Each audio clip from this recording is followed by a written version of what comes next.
The following show contains views and opinions that may not be suitable for all audiences. Audience discretion is advised.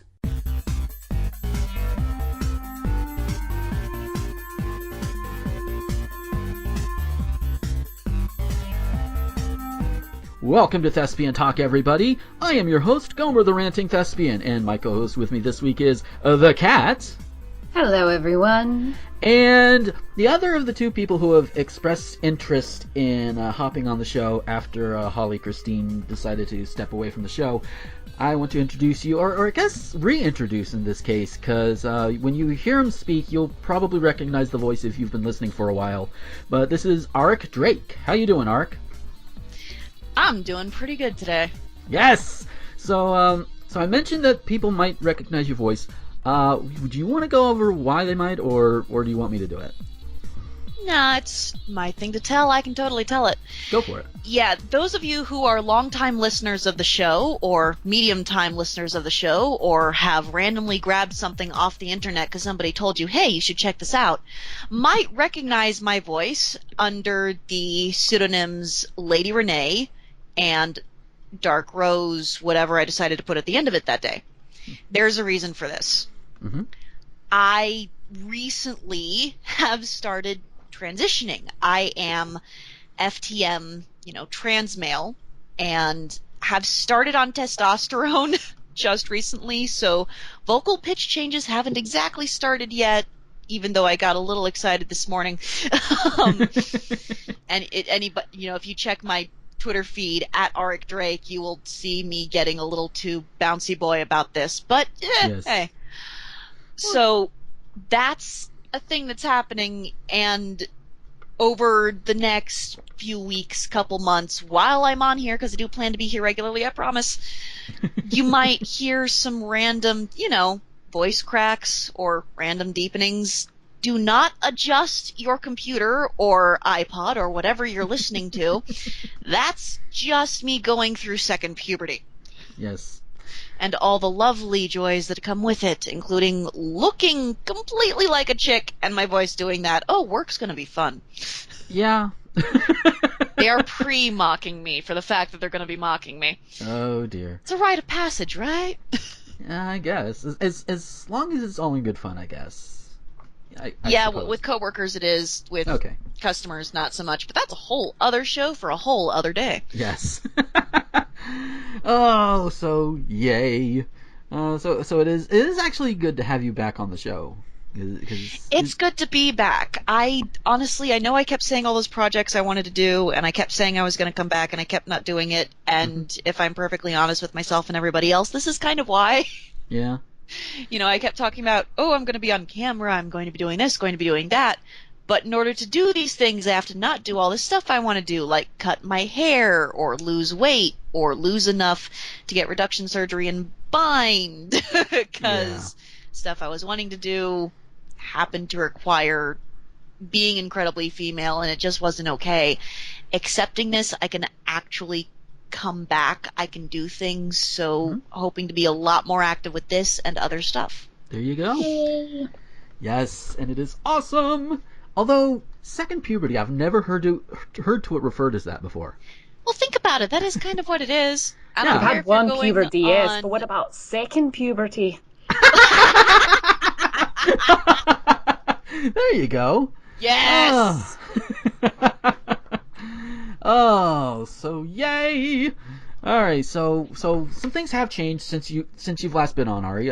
First off, we do tend to have a shout out segment where we just we talk about something that we've seen online. Usually it's videos, sometimes it's other media or what have you.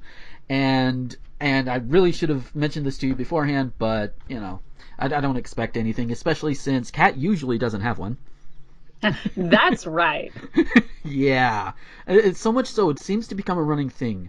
Hey, if you want a shout-out thing, there are some channels on YouTube I have become addicted to. Yes. Oh, there are some that I have as well. Like the D-pad, for example. Go watch them. They're awesome. But I so misheard that. The D-pad... It took me a moment. I initially thought you said the D-bag, for example. What? No, the D-pad. I realized what you said, but that happened right there. Yeah, well, if they get into arguments, they might call each other D-bags, but, Yeah, YouTube. I think they're a little more creative. And Yeah. less at the same time. Well, to be fair, the D-pad is a bunch of guys, so, bunch of guys doing Let's Plays. They're currently doing, like, the entire library of Mega Man games. And they've already been through the horrible as fuck DOS games. Ugh. Yeah. You are in heaven. Yeah, I am a bit in heaven. And I've played the DOS games. Yeah, I felt for them. I really did. But my particular shout out this week is something very, very squee-worthy, because Becky has finally started putting her webcomic online. She's done the first chapter. She's going to be putting up pages, I think, on a daily basis. And then once she gets started in future chapters, I think she said she was going to Monday, Wednesday, Friday updates. So, but that comic's name is Otherworldly, and you can find that at otherworldly-comics.cfu.me. That will be joining the normal links and such. That's going to be at the bottom of the video versions and all of that, along with everybody else's links to like Twitter and Facebook pages and everything, and of course our Patreons as well. So you'll see that down there at the end of everyone. But I wanted to give it a specific shout out for this one, and go check it out. So far, it is pretty good. So far, it's getting started, and I see it's going to go into really great places. So I know this is kind of on the spot here, Arik, but do you particularly have one, or? Oh, yeah, I do actually. And yes, the trans guy is coming on and giving a shout out to something that has nothing to do with gender. Recent video that has come out, I have become lately, and I completely blame a friend of mine at work for this, because he's evil and shows me awesome things, like a complete prick should. But the PBS Ideas channel on YouTube, really fascinating. Sounds like it's going to be really dry. The guy who does it makes it very much not. He is fun and adorable. Oh wait, yeah, I'm trans and I'm gay. We're just putting both of those out there, so be warned. Yeah. And recently released a video titled "What Does the SAT Really Test?" I am going back to college right now. So this and the entire concept of standardized testing, I'm sure everyone is looking at it going, oh, that's such complete bullshit. Yeah, it turns out it actually is. You will be amazed to find out what the SAT is actually successful at, although nobody will be surprised to find out it has nothing to do with academic ability. Yeah. Go to YouTube, search for PBS Idea Channel, or if you want to get the video in specific, look for What Does the SAT Really Test? It is well worth the watch, and if you like this video, he does a whole bunch of awesome things, up to and including things about, ponies, Night Vale, Marvel movies, and yes, he does have a thing on gender. Although his bit about the amiibos is a little scary. Uh-oh. Just say it. Yeah. Check it out. Yeah, awesome. And speaking of Marvel movies, Kat, I know you went and saw Age of Ultron. Sure did. And so did I. In fact, you'll see the vlog for it. Yeah, you'll see the vlog I did with Greer from Those Girls with a Podcast for it. Should be up, actually be up the day before this goes live. And to keep it spoiler free, especially since Ari hasn't seen it, I enjoyed it. It was a lot of fun. And this is somebody who doesn't normally go out of his way to watch, superhero movies or comic book movies or what have you. It's a hell of a lot of fun. What do you think? What did you think, Kat? I enjoyed it so very much. I'm aware of what its flaws are, and goddamn did I love that. Oh, sorry, language. I really loved that film. This is See, Gomer gets that joke. Oh, yes. Language. No, I thought it was a great, great film. It makes me really pumped up for the Infinity Wars. Oh yeah, and I will say one thing about the end though, to do it as spoiler free as I can. I recognized the thing at the end without really being told what it was, because Wait, are you talking about at the end or after the credits? The end. At the end. Okay. Yeah, but yeah, I recognized. I'm like, that's the thing, isn't it? And Greer looked at me. She's like, yeah. I'm like, oh hey, sweet. Oh. But yeah, if you haven't seen it, go check it out. I do highly recommend it. Yeah. So with that, let's go ahead. Yes, I am stretching because holy shit, the news this week. Oh, this first one comes out of Newcastle, Indiana. Oh, God, Indiana, what did you do? Yeah, well, when they're not trying to extend the rights of Christians to discriminate against people they don't like, it's been 14 months since a Muncie man, convicted in the bizarre abuse of a three-year-old boy, was sentenced to 4 years in prison. Yeah. Now, Elliot J. Reynolds, saying he recently completed an extensive counseling program for substance abusers, wants to come home. Wait. Hold on. I'm sorry to interrupt, but Yeah? wait. The bizarre abuse of a 3-year-old boy? Yeah. Is there normal abuse of a 3-year-old? Well, there is fairly normal abuse. You know, there's the beating and the berating and, you know, the attacking with a knife or a bat, which the is usual technically stuff. different from beating. But in Indiana, I'm a little terrified to know what constitutes bizarre abuse that would not be otherwise classified as sexual abuse. Something having to do with the We tire probably iron. shouldn't go into it, but do we have details on that? I have not seen, but we were still at the beginning of the article here. Sorry, Yeah, it's okay. Wait a minute. But now the guy, Elliot J. Reynolds, wants to come home. Reynolds' attorney, Michael J. Alexander of Muncie, last week filed a motion for a sentence modification, asking that his client be released in recognition of his successful completion of that counseling program. Alexander suggested Judge Mary Willis could suspend the remainder of Reynolds' sentence or place him on electronic home detention.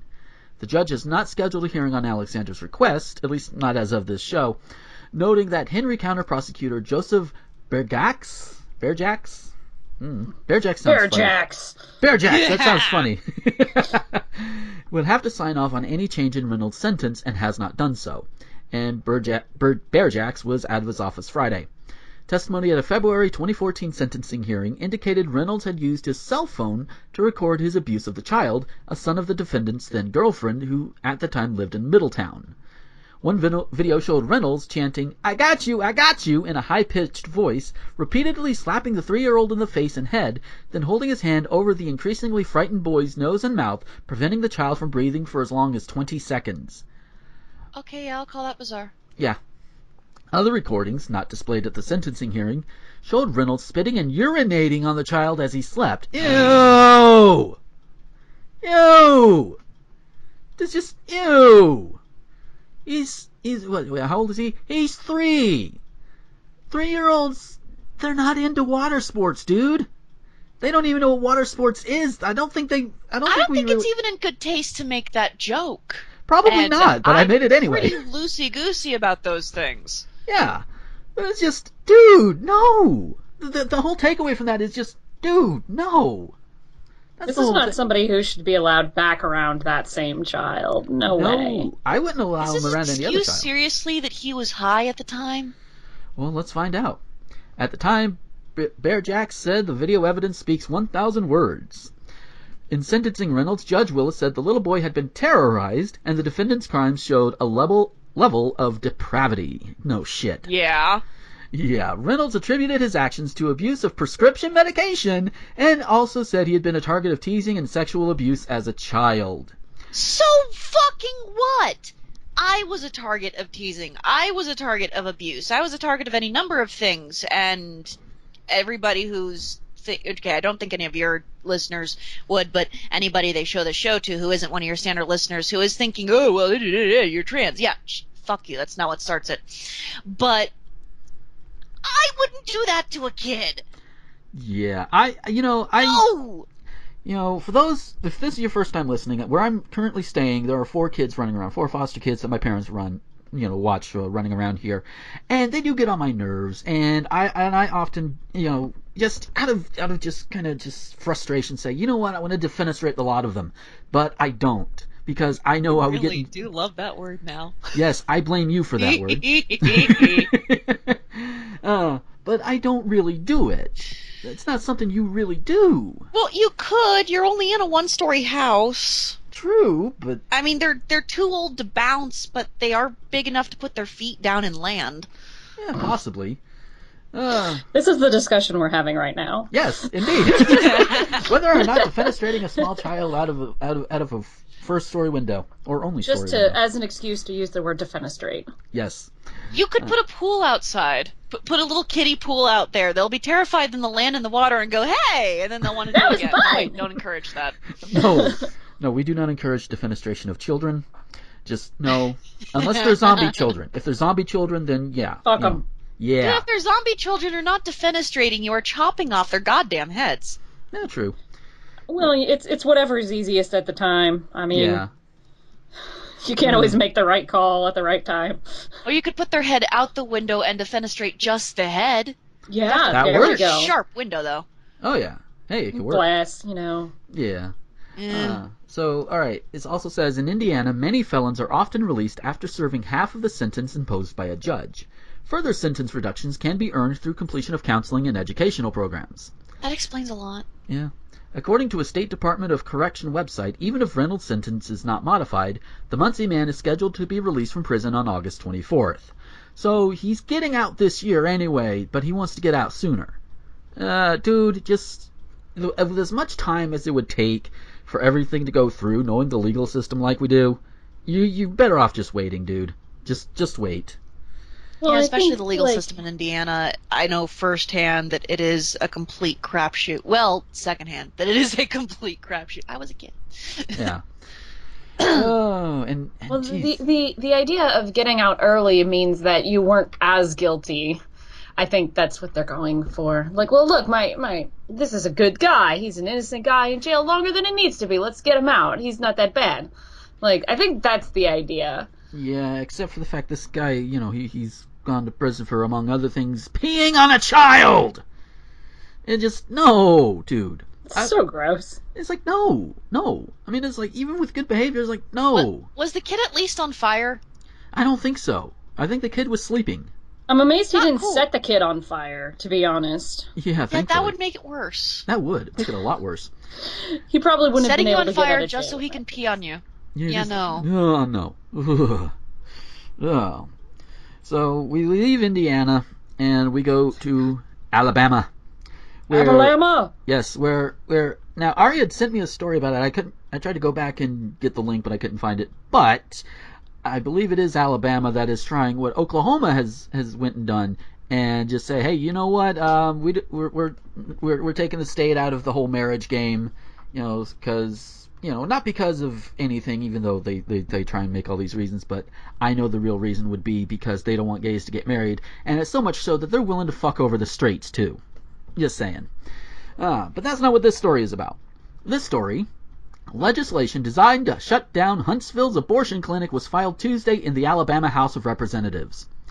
Representative Ed Henry of Hartzell, a Republican, is sponsoring the legislation that would allow the Alabama Department of Public Health to not issue or refuse to renew a health center license to an abortion clinic or reproductive health center located within 2,000 feet of the property or campus of a public school. James Henderson, the former leader of the Christian Coalition of Alabama, said his anti-abortion group drafted the legislation that Henry introduced with the purpose of shutting down the Huntsville clinic. What prompted the action is the abortion clinic in downtown Huntsville that was forced to close and then relocated across from a public school, he said. Maybe that's the only place it had to go. And, a reproductive health center right across from a school, especially if it's a high school, that sounds like it would be a good idea. Because teens are going to have sex. It's good to have the resource right there. It's like, hey, you guys are going to boink? Here, have some condoms, And here's all this information. There you go. Do with this as you will. Information. I like that. You have the spectacle of an abortion clinic across from a school, Henderson continued. We were advised counsel that a good approach was to use the same standard of keeping sex offenders from public schools, which is 2,000 feet. That's what the bill is based on. So, you're going with the mindset of keeping this place away from them as though an abortion clinic is in the same category as a sex offender? Is my mind shorting out on this, or is that what? No. No. Yeah, it's just no. Oh, I'm not touching that with a 40-foot pole. I don't blame you. I really don't. It's probably more harmful to have a fucking McDonald's near a school. Because when I was in school, there was a McDonald's, and it wasn't even that close, and people would still skip to go, like, get out of their classes and just go eat McDonald's. Mm-hmm. And that's fucking terrible for you. Why can't we limit shit like that instead of fucking abortion clinic? God damn it, Alabama. No, seriously, like, if all of your teens are getting pregnant and are like, oh shit, there's an abortion clinic right across the street, we should go there. Like, no, seriously, your school has other problems if that's the case. Dude, you can't just pop over, have an abortion between classes. Number one, it takes time. Number two, you are not going to want to go back to walking that quickly. And number three, like, anybody wants to hear your dear and horrible screams in the middle of maths. No, but seriously, like, abortion clinics are regulated. Like, you have to have certain forms filled out, and, like, I don't know, I've never been to one, but I think if you were under a certain age, either they wouldn't do it, or you'd have to have a parent permission, or something like that. If you're under a certain age, based on the restrictions in a given state, you do have to have parental permission and a slip. You have to be accompanied by some sort of legal someone. But either way, it's still expensive. Yeah. Most clinics are not able to take insurance, and even the ones who do typically aren't able to take it for the actual abortion itself. So you have to come up with, depending on where you are, anywhere from $200 to $350 out of pocket. Yeah. Also, when you go in, there is one heck of a waiting period, and you have to have scheduled it ahead of time. You have to have had a consultation visit before you get the actual procedure. Sometimes you can do that same day, sometimes you can't. Not to mention, of the different methods that they have, all of them, they say, schedule the entire day out. They want you to leave with a supervisor if you come in by car or any other method of transit besides walking, and if you come in walking, they kind of don't like the idea of doing it because you're going to be on something that's going to numb you to the pain, that is going to make the world oh so interesting and delightful. Mm-hmm. Not speaking from personal experience, I swear. But no, totally. I've been to a Planned Parenthood for this purpose twice. Yeah. Not fun, not happy, not wanted either, but we're not going there. Yeah. You can't just pop in and go, hey. You even try to pop in and go, hey, and I'm assuming they have anything near the security measures at this place that they did in the one that I went to in Indianapolis. Mm-hmm. They have people guarding the place because of protesters. They have double security systems to even get in. You have to have an appointment just to get in the door. You can't just walk over there. Yeah. Even if you have the appointment, you have to know the details of your appointment, that you speak into a lovely little phone so that somebody on the other end can buzz you, and that's if they think that you're not bringing somebody who might be a threat. If they think that you are, you have to reschedule, and you have to come without that person. It's intense. Yeah, and wow. Only people who are actually having procedures are allowed to go anywhere other than the waiting room. Yeah. It's a big deal. Definitely. And these guys, they're obviously, like the Republicans in Alabama are thinking that it's not such a big deal. Oh, you just go and get it flushed out and you go back to class. Like one of you was joking about, a little bit ago.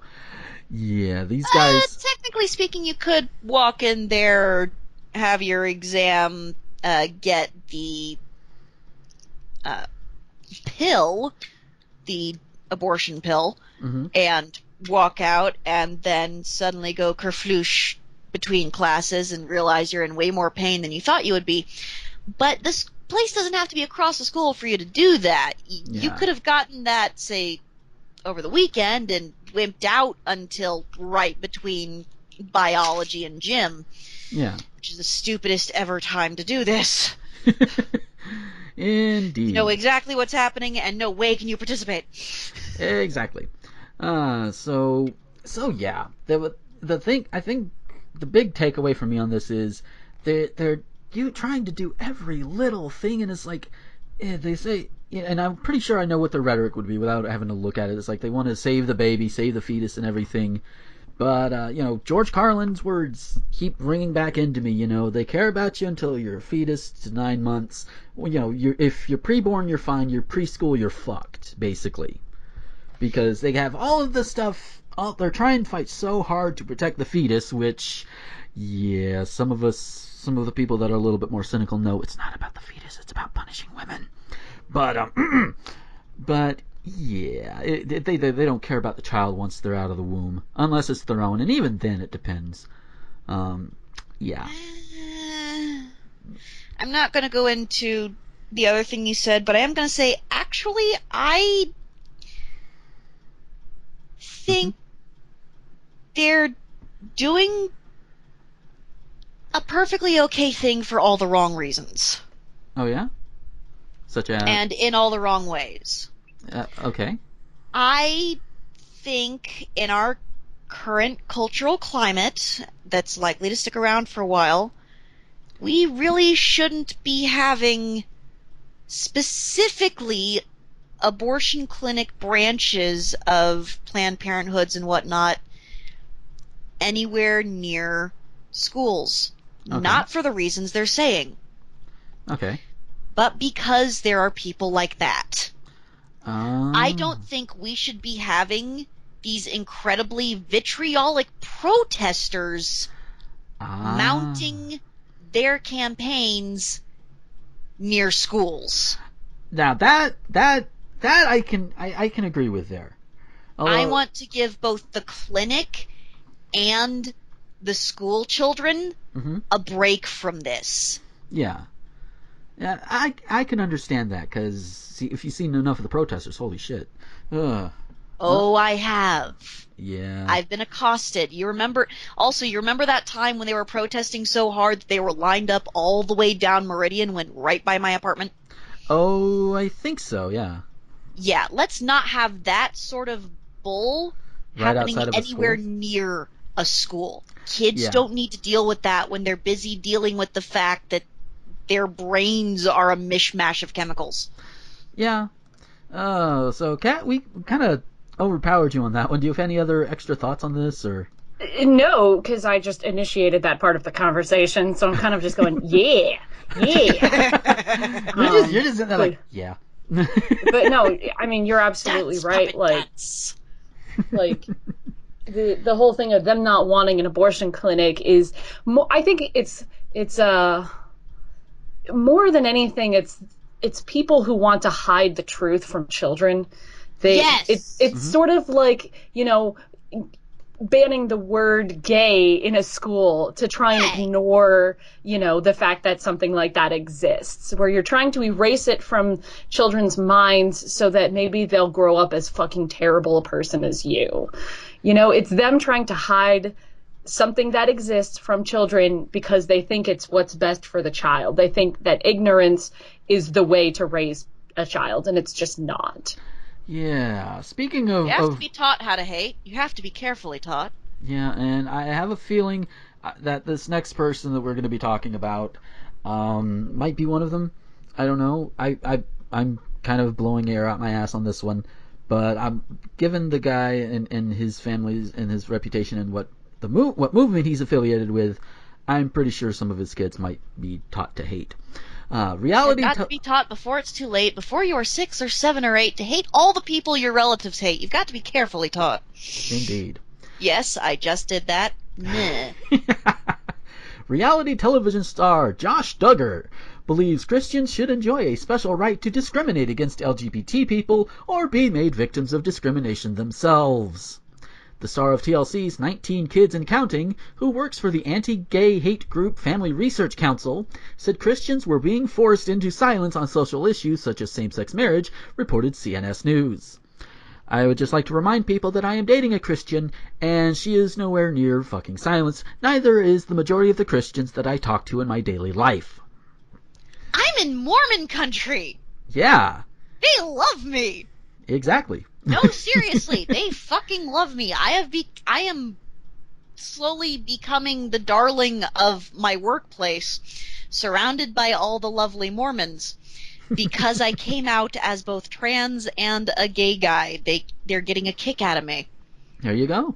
Yeah, Christians are not being silenced. Yes, Mormons are Christian. Go fuck yourself. Yeah. Yeah, Christians, yeah. We've said it on the show plenty of times. Christians are not being oppressed. They're not being silenced. Not in this country.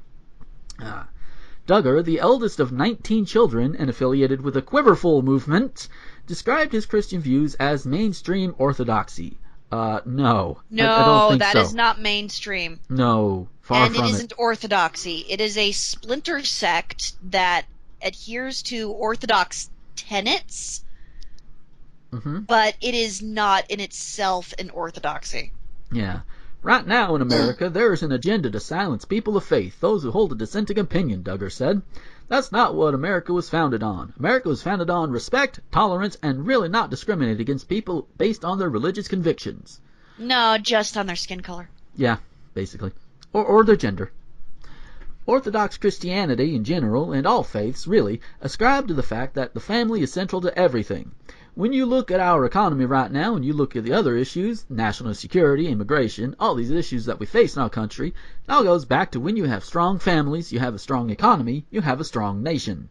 There are plenty of strong families in this country.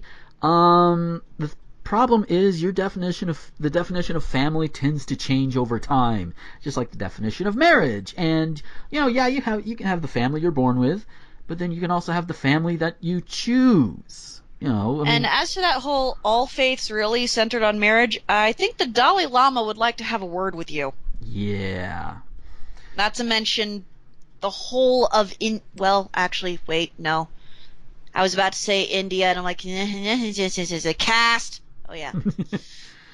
Yeah. I don't think the caste system is part of Hinduism, though. Somebody correct me. I'm not even sure. But if you know, write in the show. Duggar said the upcoming U.S. Supreme Court ruling on marriage equality was fundamental to preserving the bedrock of family life. Only one other country in the entire world has ever redefined marriage, and that was Brazil, when they stepped in through the court system to do that, Duggar claimed. What? Citation needed. Citation fucking needed. It's just, in fact, 18 countries worldwide legally approved same-sex marriage through legislative action or court rulings, and 2 others, Mexico and the United States, recognize same-sex unions at least in some regions. So, yeah, one other country has defined marriage. Nope. Holding. What do you have? What are we calling redefining marriage? I guess... Is legalizing same-sex marriage actually redefining it? In these guys' eyes, yeah. Okay, I need someone less extreme. Cat? Yes? Like, I don't know. These people are crazy. They are. No, but I'm serious. In your opinion, with the meaning of redefining a thing, legalizing same-sex marriage, is that actually redefining marriage? Or is it just acknowledging what the definition already is? I'm going to throw this out there. Marriage has traditionally been ascribed to religions. Like, it's a ceremony done by religions, typically. Mm-hmm. So it's kind of like, okay, so this is the religious definition of a marriage because all marriages are somehow in some way sanctified by a religion. Right. Now, that's not really true anymore because you can go get a certificate, from, your courthouse or whatever. Yeah. But I think for a lot of people, marriage is very specifically directly tied to their religion, which is why marriage is such everybody wants to make it their business, even though it's fucking not. Yeah. So for some people, it kind of would, but it's really not. For them, it's like, oh my God, we have to completely redefine what marriage means because now we can have the gays. We don't want the gays to get married because my musty old book says the gays can't get married. And to allow them would be completely redefining the entire world, as was told by this musty old book. And And it's Newsflash, your musty old book doesn't say anything about whether or not I can marry the cute guy down the street. Exactly. Yes. It says that I shouldn't sleep with him in the same way that I do a chick, which personally I think, since I don't fuck chicks, means it's all good. But yeah, I think for some people it would be kind of earth-shattering, but it's not that whether or not it does redefine marriage or it doesn't, it's the point that it shouldn't. Like, two people getting married should not be the end of the fucking world. It shouldn't be the complete vaporization of your ideology. It shouldn't have any goddamn effect on you, because it's none of your fucking business. Exactly. You know whose business it is? It is the business of the couple getting married and their family and friends, because, well, they're invested in their lives. They're the people that they chose. Hey, you know what? We want to share this. That's the only business it should be. It should not be the business of fucking Josh Duggar, who apparently, I'm going to guess, considering he's the star of TLC's 19 Kids and Counting, he probably believes that his wife is more of a baby-making machine. I'm willing to bet. Yeah, which is also really, really sad and scary. Oh, wow.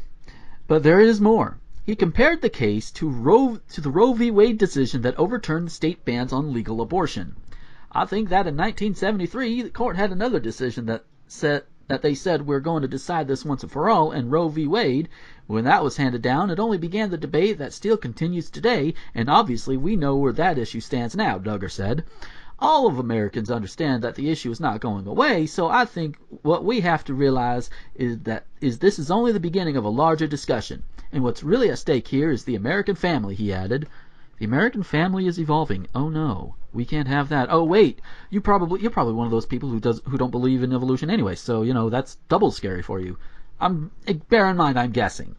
He probably could very well believe in evolution. I don't know. He also urged Christians to speak with civility when they called for legal discrimination of LGBT people. Well, against LGBT people, rather. It's very clear that this is a debate that's not going to go away. And I think what we have to do is we have to come to this and we have to talk with civility, Duggar said. We have to go out there and we have to be clear in what we believe, and we have to be firm in saying, look, this is where I stand. And you can stand there. You can stand there all day long. You can believe everything you want. That is fine. It goes back to the saying, if you don't want to get gay married, don't get gay married. We're not stopping you. Hey. Look, this is a thing that I've seen being discussed in a number of places, but I'm going to get on your case for other things later, because that's what I do. Yes. But for this in particular, can we specifically not use the phrase gay married? There isn't gay married. There is married. Whether you're getting married to someone of your birth sex or of your identified gender, whatever that happens to be, wherever on or off the spectrum it is, or someone who is not of that, if opposite even applies to you, it's just married. It isn't gay married. It isn't queer married. It isn't poly married. It isn't trans married, or whatever the hell type of little adjective you want to throw on there. It's just married. And even with those of us who are on the side of equality, the more we use differentiating terms, the more we propagate and perpetuate the idea that it's somehow different. So can we not? Fair enough. Okay then. Then point. Soapbox is starting to kind of scorch my feet here. I'm going to get rid of it. There we go. It's okay. That's one of the things the show is good for. We have soapboxes. We stand on them. Usually it's me, but that's okay. But the point is, if he wants to get married only to cis-sexual, cisgendered, and heterosexual women, that's his right. That's fine. If he doesn't want to marry any other type of person, that's fine. That's his right.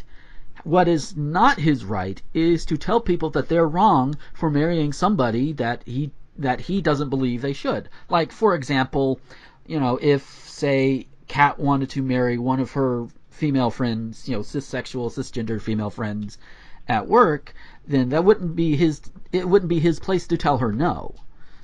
That sort of thing. But it's not his place.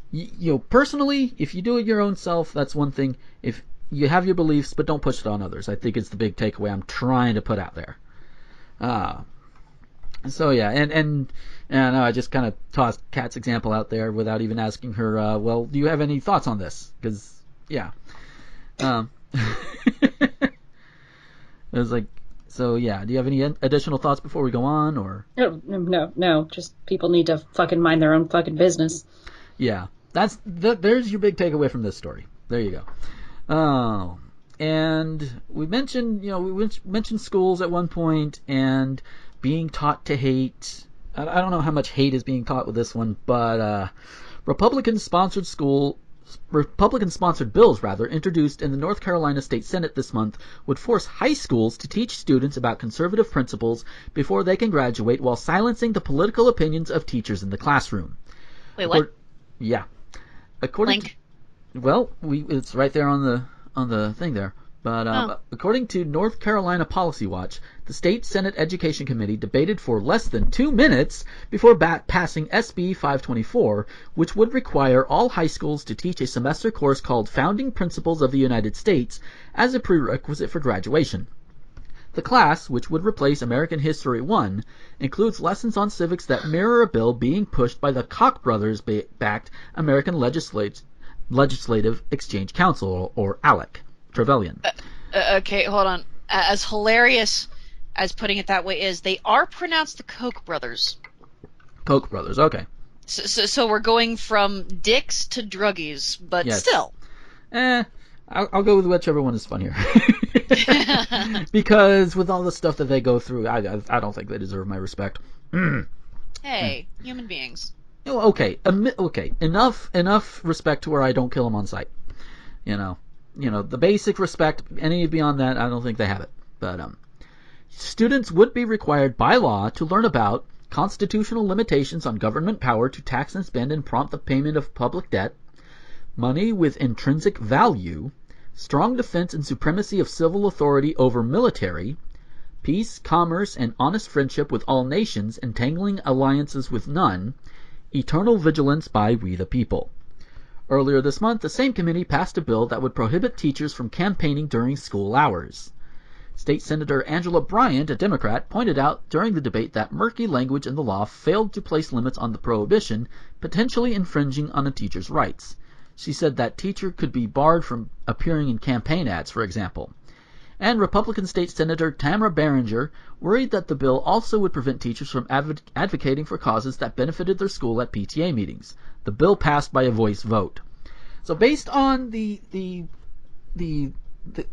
topics here to learn about, constitutional limitations on government power to tax and spend, and prompt payment of public debt. Depends on how they handle it. Though, based on this, I'm thinking they're not going to handle it well. Yeah. So if they handle it well, yeah. But I'm with you. They're probably not going to handle it very well. So, money with intrinsic value. I have no idea what the fuck they mean by money with intrinsic value. Is this like a voter, like paying people for their votes kind of thing, or what? Because I'm really confused about what that means. I am too. I would want a link to the bill that's being referenced, which we don't have here. Well, there's always Google. They do say the bill is SB 524 in North Carolina, so that quick Google search. No, I'm talking about the one being pushed by the Koch brothers. I think that's the one that is. That's the SB 524 is the one that's doing this thing that we're talking about. The bill being pushed by the Koch brothers is not being specifically named here. Okay, I misread. I'm sorry. Let's see. Strong defense and supremacy of civil authority over military. I want to know how they define that. I want to know that too. It's like, what does that mean? That they make that we the people make the military our personal bodyguards or something? What? No. I just that doesn't sound right either. But peace, commerce, and honest friendship with all nations, entangling alliances with none. This, with the exception of that last portion, which seems like a throwback to the isolationist policies prior to our involvement in World War II, yes, I paid attention in history class, even though I can't remember passing it. Yeah. That actually sounds like a reasonable thing to push, but it depends on what they're calling honest friendship. that phrase there really reads like it's kind of a buzz phrase. Mm-hmm. I would want to see not only how they're defining it, but also how it was previously defined, because since this is replacing American History 1, I have a very hard time believing that it isn't initially, that the class wasn't initially covering these concepts. Kat, do you remember history class better than I do? Well, kind of, maybe, but, I mean, history is there to teach you what happened. Mm-hmm. I mean, it's a big difference. Like, history is taught so that you can have a timeline of here's what we did. And granted, history is always, looked at with some sort of 2020 vision and also written by the victors. But, history is basically there to learn from your mistakes. And so I always feel And a little successes. bit, yes, to learn from the past. And I always feel a little bit iffy when somebody decides that learning from the past is not valuable. They're not saying learning from the past isn't valuable. They're just changing the definition of what it is. Well, wow, I just said that. Okay, I'm going to not do that. Going back, erasing that. Let me rephrase to what I actually mean. Here we go. What they're doing is putting a greater emphasis on one portion of what it means to learn from something. Yeah. They're placing an emphasis on adoption, because you'll notice the course, rather than being called American History 1, which acknowledges that these things are in the past, hey, linguistics, Yeah. it's called Founding Principles of the United States, which I'm sure everyone in here and everyone listening knows is going to be a hot button phrase. Yeah. You call something a founding principle, you're talking about adherence. You're talking about dogmatic adherence. And what this is just saying that it really does sound less like a history course and more like a political dogma course, which is kind of how we're approaching this to begin with. So I'm not, but there's some things in here that are definitely worth learning about, although the phrase eternal vigilance brings up all sorts of lovely little comedic animated memes in my brain that I would love to be sharing but can't because this is a non-visual medium. Bringing those to the table would be so cool. But these are things that are worth learning about from our history, definitely making people aware of them, what worked and what didn't. Yeah. But here's my thing. Is basically what it sounds like is they're trying to teach us, okay, so like the founding principles of the country sounds a lot like, here, let's study the basics of the Constitution and what the Constitution says we can and can't do. That's kind of what it sounds like to me. Yeah. Except that this isn't in there. Right. Right. Well, the constitutional limitations on government power, blah, blah, blah, blah, blah. Yeah. It sort of sounds like, here's, the founders of the country, and this is what they wanted, and we're not there anymore. Like, the things that the country was founded on, it's sort of like everything else. A lot of it's changed, and a lot of the stuff, say, in the Constitution is being constantly debated. And we're going, it's great that we can teach these principles because maybe we'll raise a more educated, generation who can actually debate stuff and understand the actual founding principles of the country. But I also just wonder if they're going to teach what the founding fathers said this was meant to be, or if they're going to talk about how this stuff has changed over time. Yeah. I just had a realization that does not make me happy, and please bear in mind I know the actual definition of this word. Okay, go ahead. This sounds really fascist. Oh dear. It could be. Legit, actual fascist. Well, considering what the Republicans have been doing in the news and what's been reported on about them, that's not too far of a leap, I don't think. Because they say it's like you've heard talks about a little too much nationalism and pageantry for my blood, thanks. Yeah, I mean, it's kind of similar, at least to me, I see it as similar as, you've heard people mention like Christian Taliban. Where like the more religious political figures are pushing more religious stuff in schools. Like Louisiana is a good example with like the creationism and science classes and everything.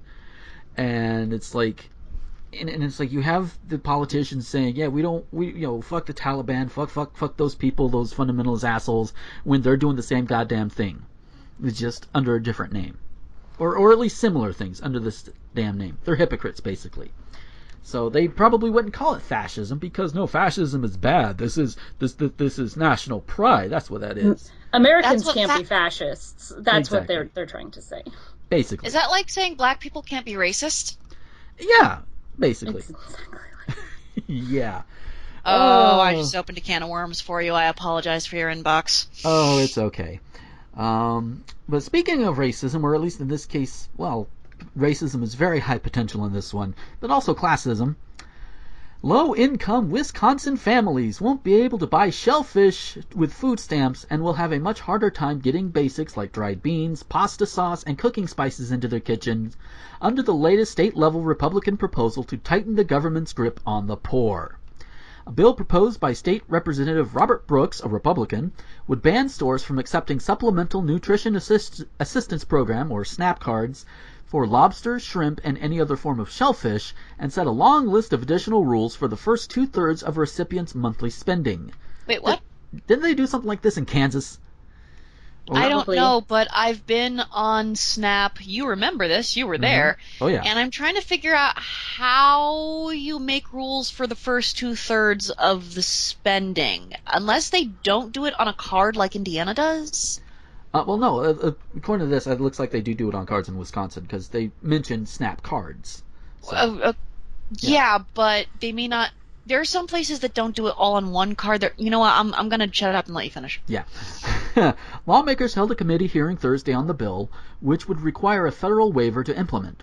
An average of 420,000 households received SNAP each month in Wisconsin in 2014. The average recipient household got $220 per month from the program last year. Brooks's restrictions would apply to all but $72.60 per month for the average household affected, and even that amount could not be spent on any form of shellfish, because apparently shellfish is just too good for the poor people.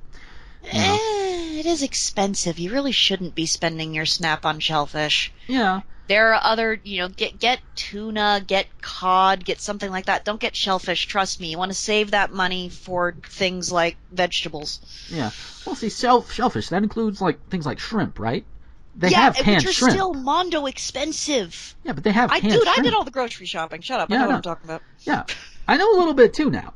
But no, they still have, there are, odds are there are going to be cheaper alternatives. Not as good.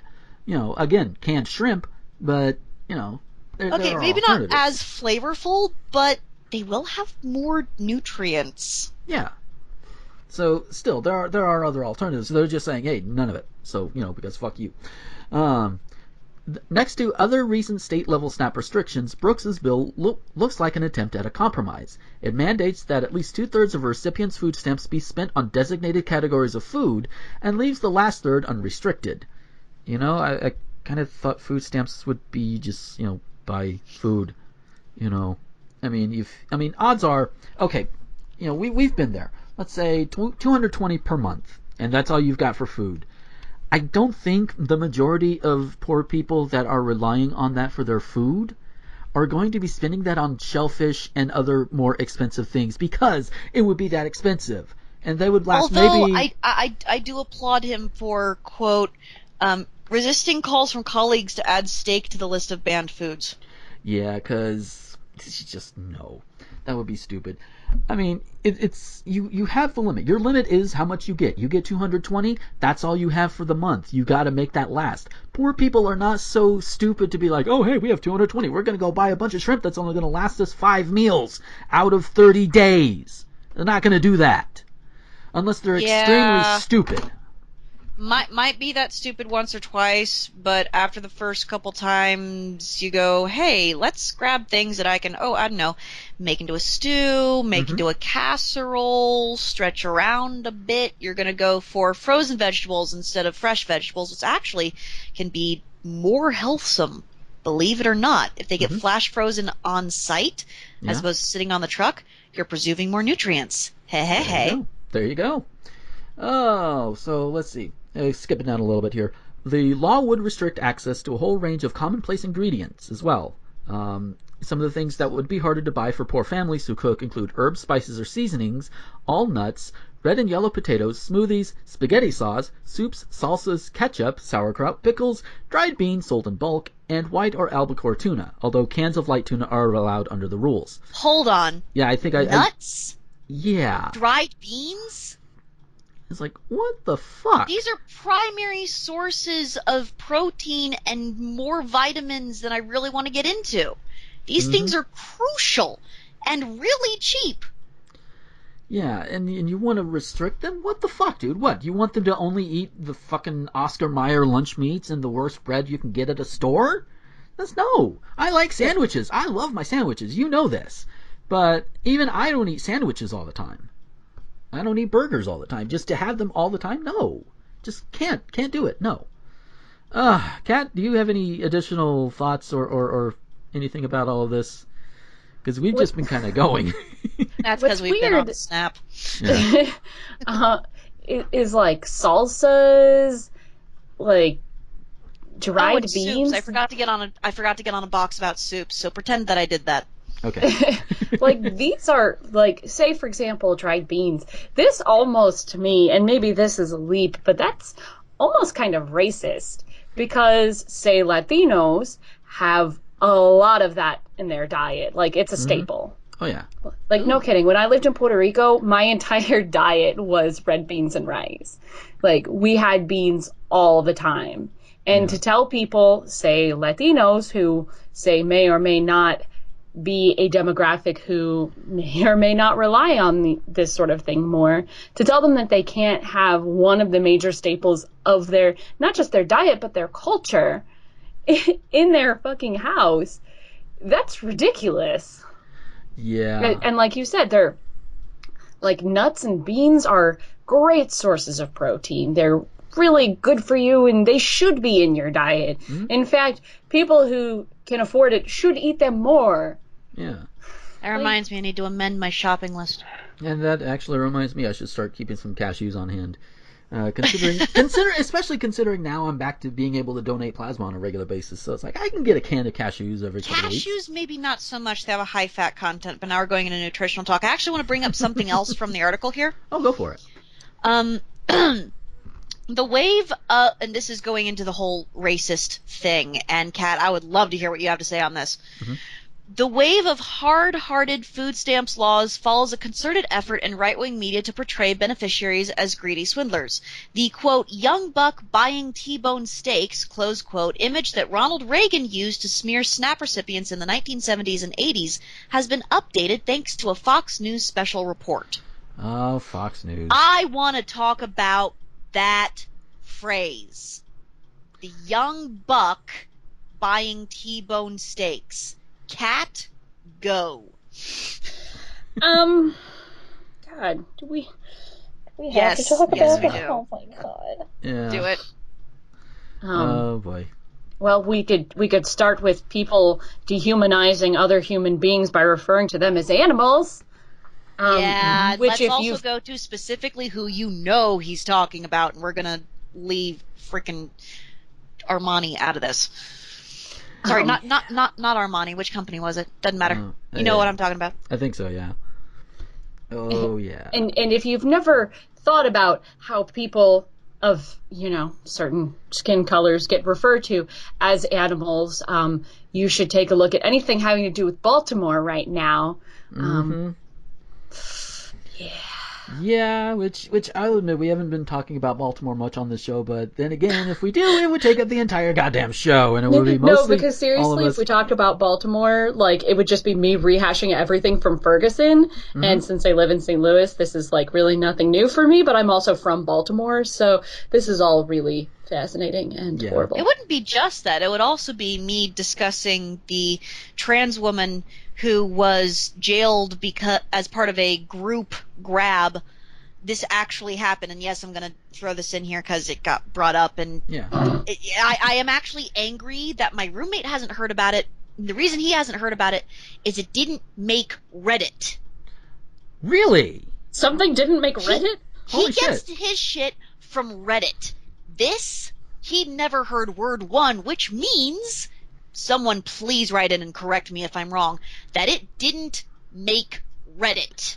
It did make Tumblr. I do remember seeing a story like this on Tumblr. Though. There was a trans woman who was videoing activity between cops and looters while the riots were going on, got swept up during the mass arrests, and was initially booked as a woman.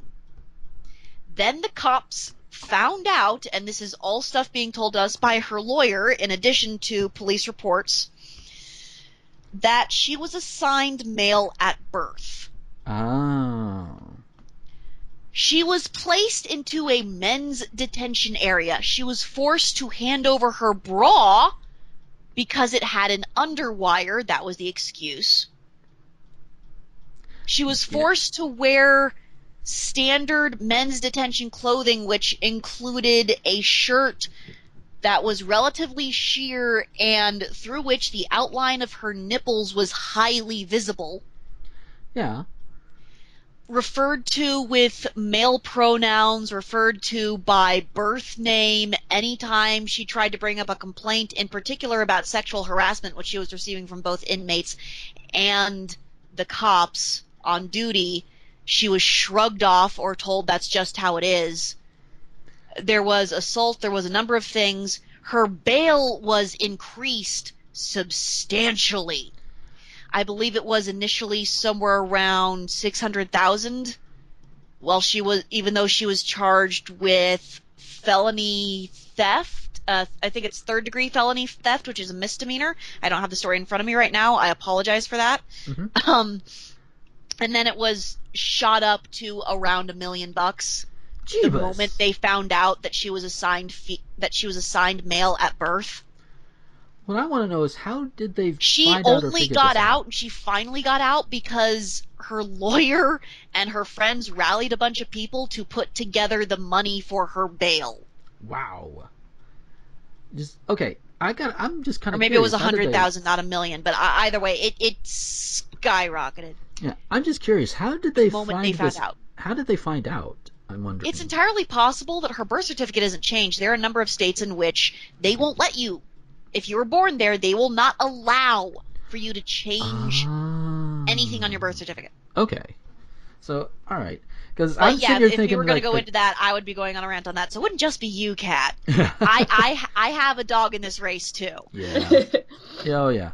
But for now, let's go ahead. And we're coming up towards the end. So I want to end on kind of comparatively lighter notes.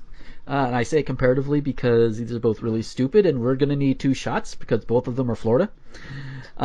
First one is out of Largo, Florida. Huh? I didn't bring alcohol. Oh, well. That's okay. Largo, Florida. A teenager is suspected by sheriff's deputies of having intentionally defecated in a squad car following her arrest. The Tampa Bay Times reports 18-year-old Caitlin Patricia Fileggi was arrested Saturday afternoon after breaking into and damaging her ex-boyfriend's home. An officer said in a report that Fileggi was in the back of a marked cruiser when she intentionally removed her pants and defecated.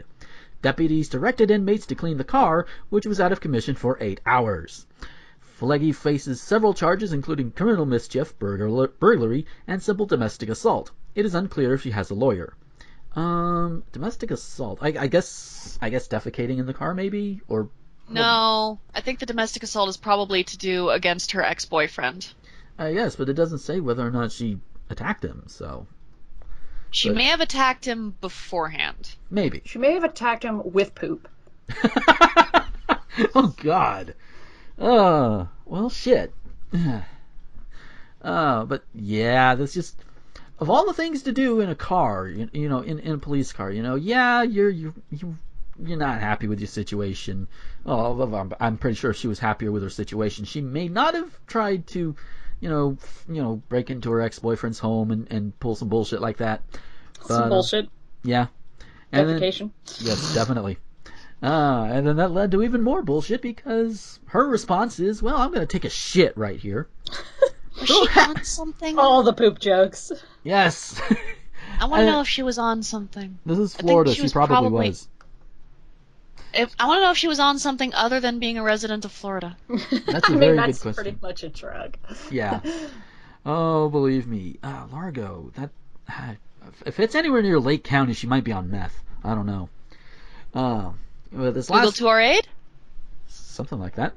Okay. Miami, out of Miami, while that Googling is going on, a South Florida man is suing a hospital for emotional distress, saying his leg was amputated and then thrown in the garbage with his name tag still on it. John Timirasieff, 56, had his right leg amputated below the knee in October at Doctors Hospital in Coral Gables. Rather than properly disposing of the plaintiff's limb as expected and as required by Florida law, Doctors Hospital threw the plaintiff's amputated limb into the garbage with tags indicated it belonged to the plaintiff, according to the lawsuit filed on Wednesday in Miami-Dade County Circuit Court. A month later, Timirasieff said his family was contacted by homicide detectives investigating if he had been the victim of foul play. Which, yeah, I can't blame them on that one because, well, you see just a random limb with a guy's name tag on, yeah, you're going to get suspicious. Oh my god, is this an episode of CSI? I feel CSI like Miami. This happened. Oh, God! Hey, they actually could turn this to an actual episode of CSI Miami. Oh, and dude, it's across the bay from Tampa. Oh, God. So, yeah, Over by Clearwater. It is close to Lake County. Like, within a county or two away. Yeah, so it's probably meth that last girl was on. So, That would explain the poop. yes. When the family went to the hospital to find out what happened, they were told it would provide no explanation for what had occurred, the lawsuit said. Doctors Hospital Incorporated, part of the Baptist Health South Florida Incorporated, said it could not discuss the incident in detail because of patient privacy considerations. The dude's leg was found in the garbage. I don't think patient privacy considerations is an issue at this point. You know, and especially since by Florida law, you're not supposed to do that. You broke the law there, dude. And now the patient's family is like, well, wait, what the fuck? And even the patient's like, wait, what the fuck did you do to my leg? However, we can say when Doctors Hospital was notified of the situation, hospital leaders took immediate and appropriate measures to address it, it added in an emailed statement. Proper procedures have been reinforced at the hospital to prevent similar situations from happening in the future. Normally, amputated limbs are incinerated by hospitals, said Clay Roberts, a lawyer for Timirasieff. Yeah. Roberts said he wrote to the hospital in January but got no response. In the lawsuit, Timirasieff described the hospital's conduct as outrageous and beyond the bounds of human decency as to be regarded as odious and utterly intolerable in a civilized community. I can see that. The leg was discovered at a waste management facility and reported to police, like it should be. Roberts said his client is upset by the hospital's unwillingness to accept responsibility for the severe emotional distress he endured as a result of its negligence and failing to protect his private medical information. I've heard of people having the wrong limb removed, but hospitals aren't supposed to throw them away, he said. Wait, what? Yeah, people... That's your closer? Oh, people get the wrong limb removed. I'm totally cool with that, but oh my god, you didn't burn it! Yeah, well, Wait, no, what? he just said he heard of it. He wait, didn't wait, say whether what? or not... Well, no, he didn't say he liked it. I mean, people getting the wrong limbs removed happens. Phrased. Yeah, the phrasing is weird, but... But it's like, you know, even if you remove the wrong limbs, you're supposed to incinerate the fuckers, not throw them away. Dude, if you remove the wrong limbs, I hope they don't incinerate. I hope they put it on ice so they can put it back. Well, that works too. You know, if they catch it in time, if they do it in time. But you never know with the way people operate. But just wow. I mean, and it's obvious. It never said that the guy, you know, they took his limb without it being necessary or anything. So it was a necessary amputation from the sounds of it. They just didn't do the right thing and just oh hey, it's leg, it's gross and everything, so let's just toss it in the trash. It's With like the tag still on it. Yeah.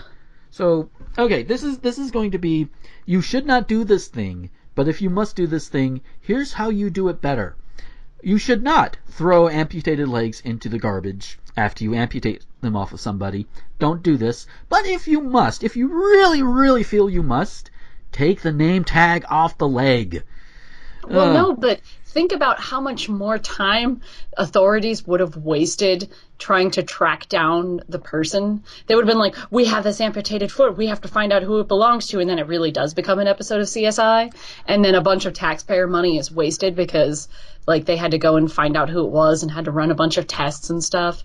How much time did they save just by having a fucking name tag on it? I think that's great. I think that saved the taxpayers some money. Well advocated.